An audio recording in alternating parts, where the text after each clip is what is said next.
that his son was a warrior on our diplomatic front that felt just like a soldier in the battlefield. Yaron and Sarah were murdered at the Jewish conference of the AJC.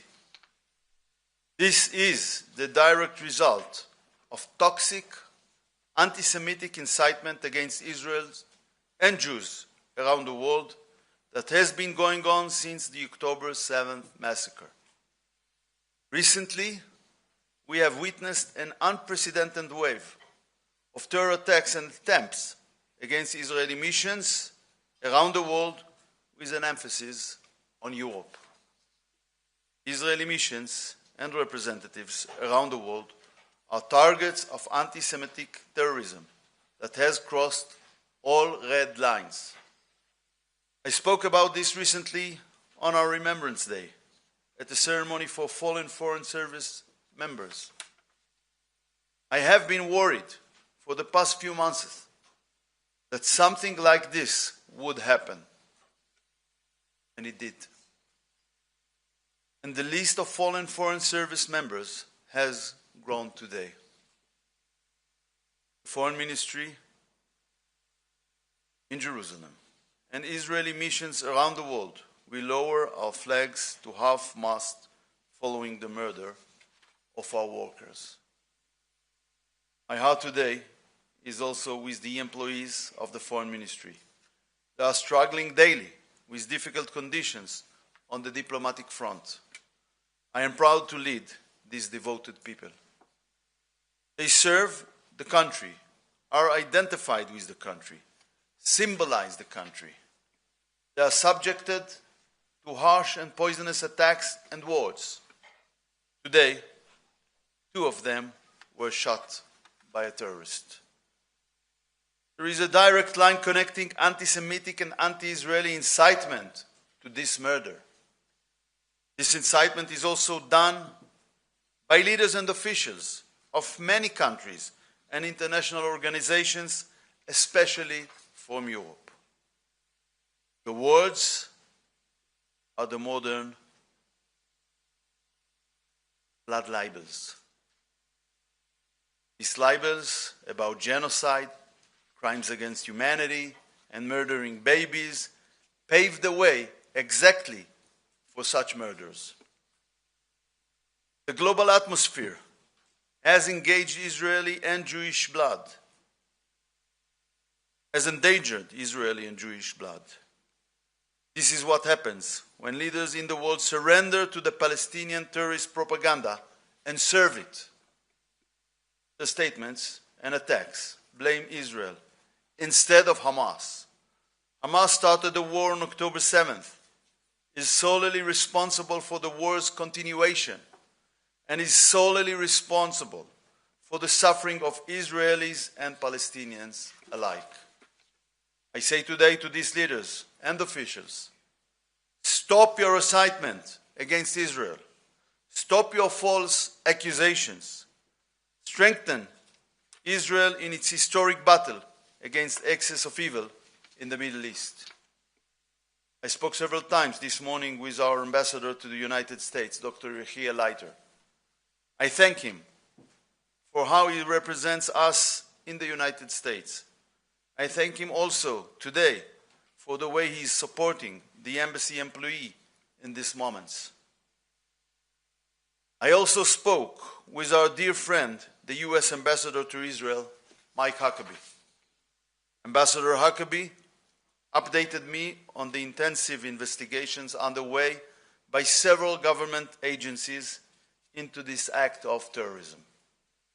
The most senior officials in the American law enforcement system are closely monitoring this investigation. We appreciate this. Terrorism is chasing us everywhere, but we will not surrender to terrorism. Since October 7th, Israel has been engaged in a battle on multiple fronts. We are fighting against those whose goal is the elimination of the Jewish state. We who swore never again will not allow this to happen. This is an opportunity to announce conference against anti-Semitism that we will lead in Jerusalem next week, part of Israel's presidency of the International Holocaust Remembrance Alliance. The conference will be attended by foreign ministers and other ministers of IHRA member states. It will also include envoys for combating anti-Semitism and representatives of Jewish communities from these countries. The new anti-Semitism is also rising today on campuses, in the media, and on social networks. We are committed to fighting it with all our might. We thank the partners we have in the world for this fight. The Israeli people, I say this morning, hold your heads high. No other nation would have stood with such a courage, dedication, and resilience in what we have been through and are still going through during this last year and a half. Let us try to strengthen the unity among us so that we continue to stand successfully in the historic struggle that has been forced upon us. Am Yisrael Chai. Thank you, Foreign Minister. We'll now take a few questions. Yes, please. The microphone is coming. Thank you, Foreign Minister Dov Lieber with the Wall Street Journal. A few questions. One, can you give us a little more details about the event where the two victims were killed? What was the event about exactly? Two, do we know if the shooter was working alone? Was there any connection to any other organization? We know Iran, for example, has tried to target Israeli embassies around the world. Do you see any connection there? And lastly, I hear from Israelis they don't feel safe in Israel, and they don't feel safe anywhere else in the world, anywhere they go. Why do you think particularly Israelis don't feel safe anywhere in the world? Why in this particular situation for the Israeli people? The answer for your second question is anti-Semitism. The answer for your first questions must be given by American authorities and not by me, because they are holding this investigation, and I'm sure they will accurately report about it.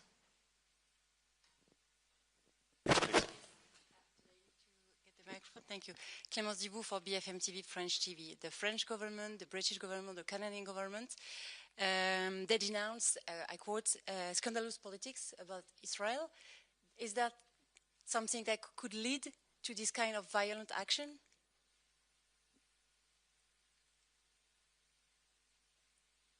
I think I said very clear things, so I'm just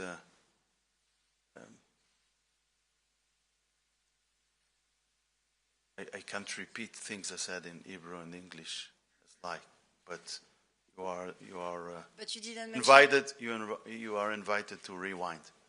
But you didn't mention any country. So, like, I'm French. So, do you think that the French government participates to that atmosphere? Rewind. Yes, please. Mike Schwartz from CNN. Are you worried that this kind of event is going to be happening all around the world now?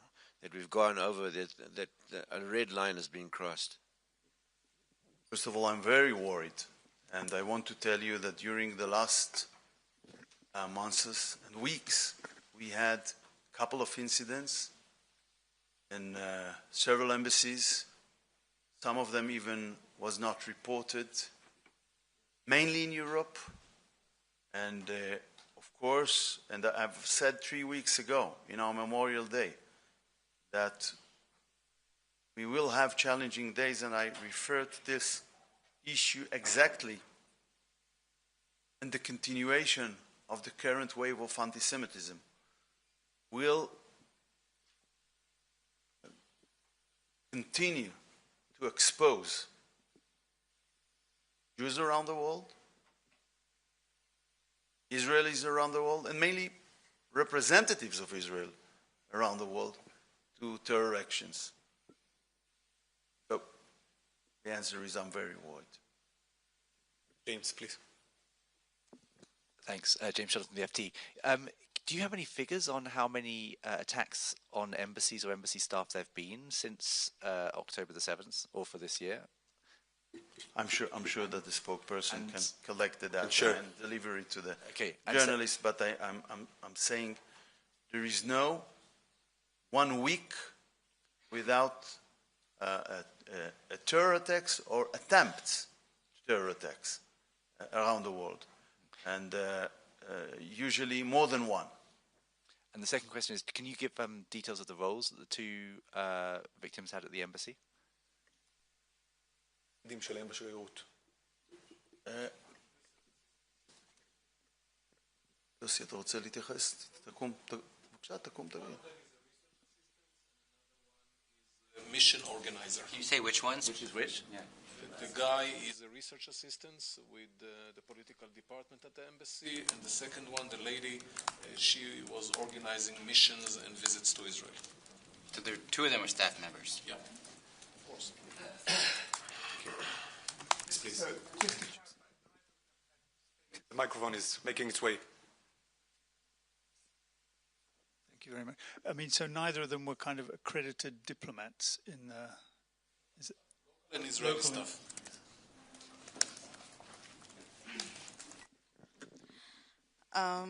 First of all, you keep saying that you recognize a rise in the number of diplomatic attacks. Are you planning to limit the movement of Israeli diplomats across the globe? And can you confirm that the security have told the Israeli representative across the US not to attend any event, including the Jewish community, even not to go to a synagogue in the coming days? And are you planning to change the way Israeli diplomats are operate around the world?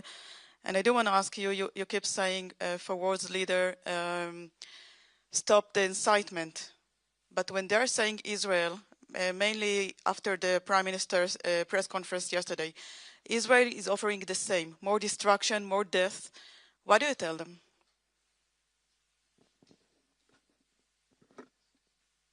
Actually, the call was Israel offer more, same thing.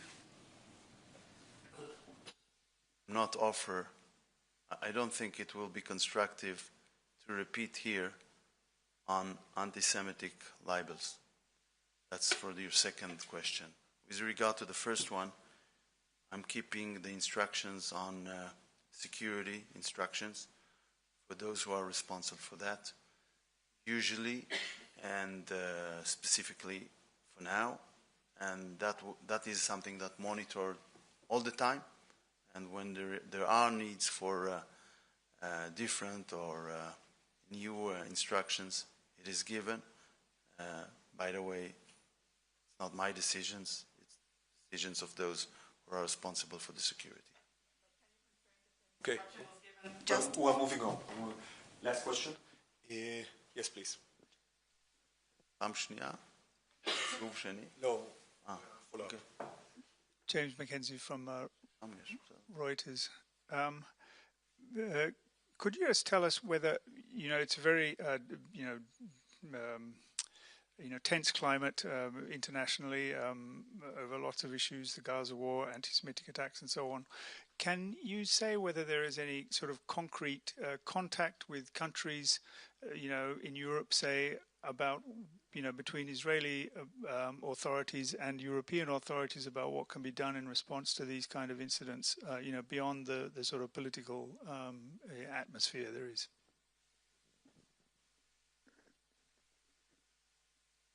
There is contact, and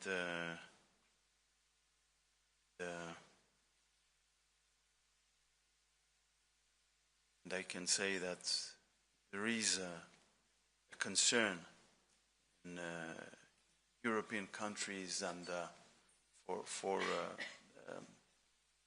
security threats, and steps are taken from time to time.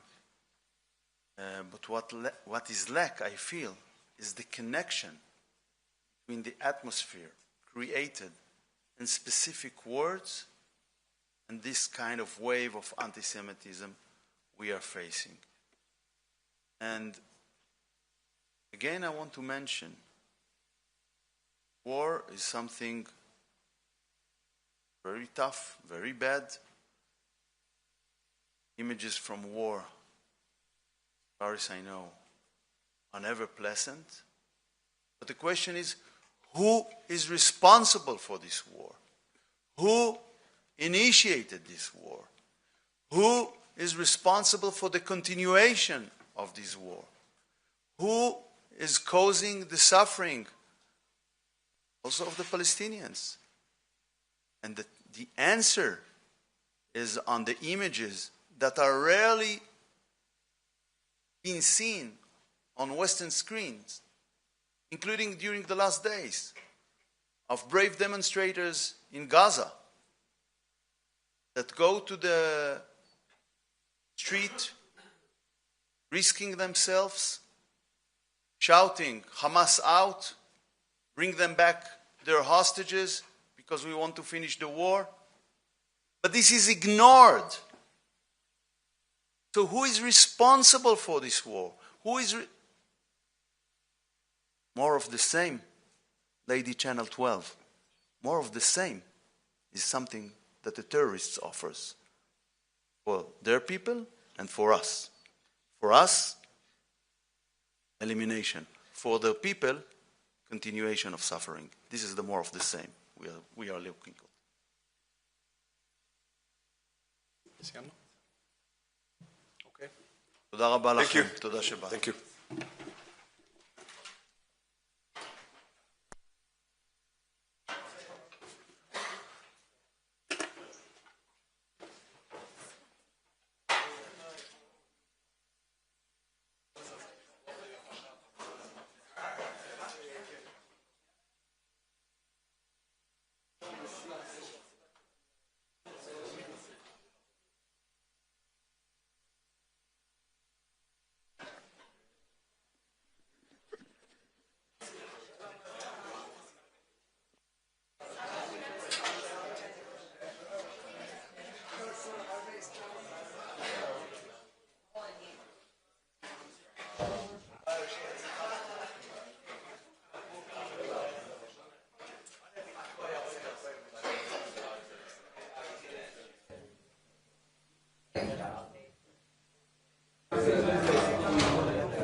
Thank you.